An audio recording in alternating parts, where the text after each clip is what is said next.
कृष्णाय वासुदेवाय हरये परमात्मने प्रणतः क्लेशनाशाय गोविन्दाय नमो नमः।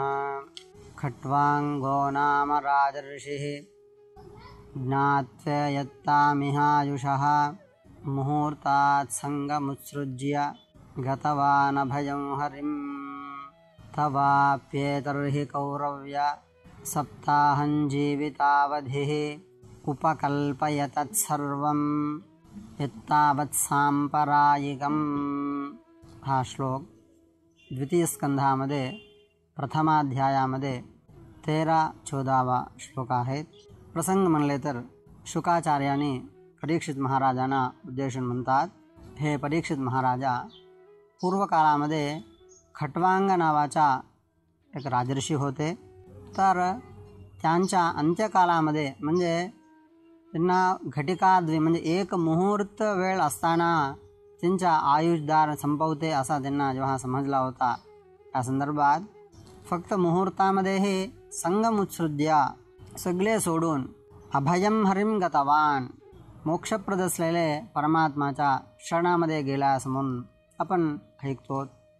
तर हे परीक्षिता, तुम्हाला तवाप्येतर्हि कौरव्य सप्ताहं जीवितावधिः, तुम्हाला एक 7 दिवसाचा वेळ तुम्हाला आहे असल्यामुळे आपण यत्तावत् सांपरायिकं तत्सर्वं उपकल्पया, ज्या 7 दिवसाचा जे आहे त्या 7 दिवसामध्ये हे उत्तम काल आहे आणि अंत्यकाल आहे. त्या कालामध्ये विशेष करून परमात्माचा चिंतन करून सर्वसंग परित्याग करून तुम्ही परमात्माच्या शरणामध्ये तुम्ही जाऊ शकता असं म्हणून शुकाचार्याने परीक्षित महाराजांना उपदेश देतात. हे आपण विचार केले तर शुकाचार्याने फक्त परीक्षित महाराजांना उद्देशून सांगितले असं आपल्याला वाटत नाही, आपणासुद्धा सांगितलेलं असा वाटतो. कारण काय म्हणले तर आपल्याला सुद्धा फक्त 7च दिवस आहे, 8वा दिवस कोणालाही नाही.